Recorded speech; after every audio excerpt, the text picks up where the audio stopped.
বন্ধ হচ্ছে বিনামূল্যে রেশন।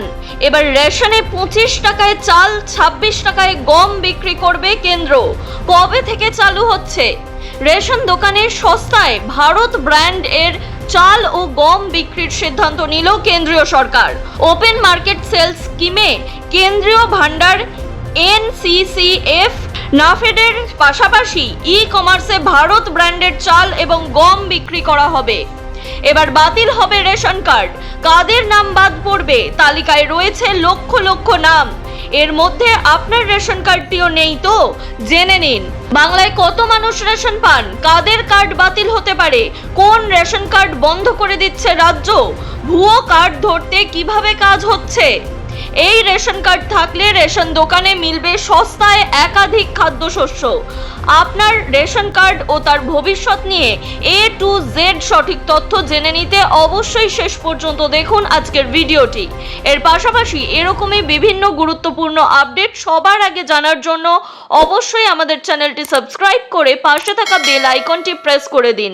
এর ফলে সবার আগে সমস্ত গুরুত্বপূর্ণ প্রকল্প বা সরকারি আপডেটের খবর আপনার কাছেই পৌঁছে যাবে।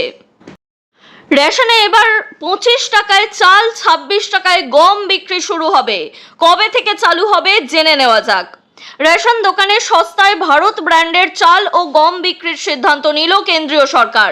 ওপেন মার্কেট সেলস স্কিমে কেন্দ্রীয় ভান্ডার NCCF নাফেডের পাশাপাশি ই-কমার্সে ভারত ব্র্যান্ডের চাল ও গম বিক্রি করা হবে। এর আগে ভারত ব্র্যান্ডের আটা বিক্রি হয়েছে, এবার বিক্রি হবে চাল ও গম। রেশন দোকান থেকেও এই সস্তার ভারত ব্র্যান্ডের চাল গম বিক্রির দাবিতে কেন্দ্রীয় খাদ্যমন্ত্রী প্রহ্লাদ যোশীকে চিঠি দিল all India fair price shop dealers federation. 1 July থেকে 31 অক্টোবর পর্যন্ত ভারত ব্র্যান্ডের চালের দাম পড়বে প্রতি কেজি 24.80 টাকা, অর্থাৎ 24 টাকা 80 পয়সা। 1 নভেম্বর থেকে 2027 সালের 30 জুন পর্যন্ত সেই দাম থাকবে 25 টাকা 50 পয়সা। ভারত ব্র্যান্ডের গম বিক্রি হবে প্রতি কেজি 25 টাকা 85 পয়সায়। অন্যদিকে ওপেন মার্কেট সেলস স্কিমে বেসরকারি সমবায়কে 25% ভাঙা আতপ চাল বিক্রি করা হবে 28 টাকা 90 পয়সা কেজি দরে। রাজ্য সরকার যদি কিনতে চায় তাহলে প্রতি কেজি 23 টাকা 20 পয়সা থেকে 23 টাকা 90 পয়সা দরে বিক্রি করবে কেন্দ্রীয় সরকার, আর গম মিলবে 26 টাকা প্রতি কেজিতে। 2023 সালের নভেম্বর মাসে খুচরো বিক্রয়ের উদ্দেশ্যে প্রতি কেজি 27 টাকা 50 পয়সা দরে ভারত আটা প্রকল্প চালু করা হয়। কেন্দ্রীয় ভান্ডার NCCF এবং নাফেড এর মতো আধা সরকারি ও সমবায় সংস্থাগুলিকে আটায় প্রক্রিয়াজাত করে খোলা বাজারে বিতরণের জন্য মোট 2.5 লক্ষ মেট্রিক টন বাফার গমের মজুদ প্রতি কেজি 21 টাকা 50 পয়সা দরে বরাদ্দ করা হয়েছিল। পশ্চিমবঙ্গের রেশন প্রাপকের সংখ্যা রয়েছে কয়েক কোটি, আর এবার ভুয়ো রেশন কার্ড চিহ্নিত করতে উঠে পড়ে লেগেছে শুভেন্দু অধিকারীর সরকার। রেশনের তালিকাকে ক্লিন করতে ভুয়ো রেশন কার্ড বাদ দেওয়ার কাজে নেমে পড়েছে তারা। এক্ষেত্রে বলে রাখা দরকার, 25 টাকা বা 28 টাকা কেজি দরে চাল বা গম পাওয়ার পাশাপাশি বিনামূল্যে যে রেশন স্কিম রয়েছে বিভিন্ন রেশন কার্ড গ্রাহকদের জন্য, সেই রেশন কিন্তু জারি থাকবে। অর্থাৎ এখনো পর্যন্ত বিনামূল্যে রেশন কার্ড বন্ধ করার কোনো নির্দেশ জারি করা হয়নি। অপরদিকে রেশনের ভুয়ো কার্ড ধরার বিষয়ে স্পষ্ট নির্দেশ দিয়েছেন মুখ্যমন্ত্রী শুভেন্দু অধিকারী। তিনি দাবি করেছেন, রেশন পাওয়ার জন্য যোগ্য নন এমন কাউকে তালিকায় রাখা যাবে না, সেটা নিশ্চিত করতে হবে প্রশাসনকে। বাংলায় মোট কত মানুষ বর্তমানে রেশন পাচ্ছেন? পশ্চিমবঙ্গে রেশন পাওয়া মানুষের সংখ্যা নেহাতি কিছু কম নয়।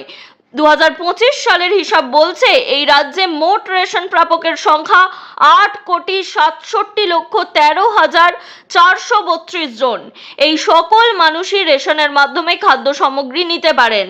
এই সব প্রাপকদের একাধিক ক্যাটাগরিতে ভাগ করে বরাদ্দ ঠিক করে থাকে সরকার, যেমন AAY, PHH, SPHH, RKSY category রয়েছে রেশন কার্ডের ক্ষেত্রে। এই সব ক্যাটাগরির জন্য আলাদা আলাদা বরাদ্দ রয়েছে, যা সম্পূর্ণ বিনামূল্যে দেওয়া হয়ে থাকে। কিন্তু বিজেপি সরকারের দাবি এই রেশন তালিকায় অনেক ভুয়ো কার্ড প্রাপক রয়েছে, যাদের বাড়ি রয়েছে, গাড়ি রয়েছে, চাকরি রয়েছে ভালো, অথবা সরকারি কর্মচারী রয়েছেন, এমন অনেকেই রেশনের সুবিধা নিচ্ছেন। তাদেরকে ধরতে হবে। সেই মতো প্রশাসনের একেবারে শীর্ষ স্তর থেকে ভুয়ো কার্ড ধরার কাজ শুরু হয়ে গিয়েছে বলে খবর। কাদের রেশন কার্ড বা কোন রেশন কার্ডগুলি বাতিল করতে চলেছে সরকার? যতদূর জানা যাচ্ছে, ভুয়ো রেশন কার্ড ধরে ফেলতে ইতিমধ্যেই একাধিক ক্রাইটেরিয়া ঠিক করে ফেলেছে খাদ্য দপ্তর। যেমন, সরকার প্রথমেই জানিয়েছে যারা ভারতীয় নন তাদের রেশন কার্ড প্রথম থেকেই বাতিল হবে, অর্থাৎ SIR প্রক্রিয়ার ফলে যাদের নাম বাদ গেছে তাদের রেশন আর দেবে না রাজ্য সরকার। তাই সবার প্রথমে অভারতীয়দের রেশন কার্ড খোঁজার কাজ চলছে। এক্ষেত্রে পশ্চিমবঙ্গ বিধানসভা ভোটের SIR লিস্ট পশ্চিমবঙ্গ রাজ্য সরকারের কাছে বড় হাতিয়ার। এছাড়াও রেশন কার্ড সাধারণত জন্মের 5 বছরের মধ্যেই তৈরি করা হয়, তবে অনেক ক্ষেত্রেই দেখা যাচ্ছে যে অনেক বেশি বয়সে তৈরি হচ্ছে রেশন কার্ড। আর এই সব কার্ডগুলি এবার র্যাডারে রয়েছে খাদ্য দপ্তরের। এই সব কার্ডের ভেরিফিকেশন হবে, তারপর ভুয়ো ধরা পড়লেই বাতিল করা হবে। মূলত রেশনের ক্ষেত্রে যাদের পাকা বড় বাড়ি রয়েছে, সরকারি চাকরি রয়েছে কিংবা বিভিন্ন গাড়ি রয়েছে, তাদেরকে এই প্রকল্প থেকে বাদ দেওয়া হবে রাজ্য সরকারের তরফে। ভুয়ো রেশন কার্ড ধরতে কিভাবে কাজ করা হচ্ছে? খাদ্য দপ্তর সূত্রে জানা যাচ্ছে, ভুয়ো রেশন কার্ড ধরতে ইতিমধ্যেই কাজ শুরু করে দিয়েছে দপ্তর।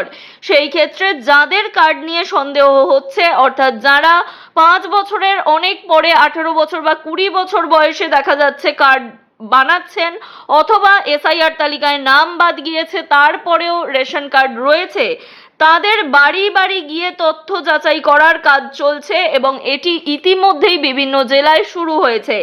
আপনার জেলাতেও বা আপনার এলাকায় রেশন কার্ডের বিষয়ে বাড়ি বাড়ি গিয়ে তথ্য যাচাই চলছে কিনা সেটি অবশ্যই আমাদের কমেন্ট করে জানাতে পারেন।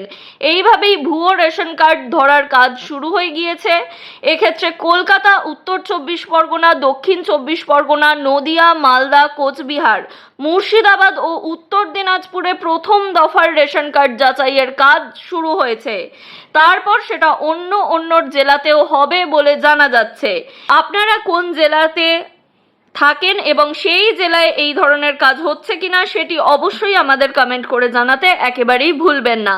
পাশাপাশি এই ভিডিও বিপুল পরিমাণে শেয়ার করে দিন, যাতে আপনার আশেপাশে থাকা মানুষজনেরাও রেশন কার্ড বা রেশন দোকানে নতুন বিক্রির বিষয়ে জেনে নিতে পারেন এবং রেশন কার্ড যাদের রয়েছে তারা যাতে বিনামূল্যে রেশনটি পান, সঠিক উপভোক্তারা পান, সেই বিষয়েও খবর জেনে নিতে পারেন।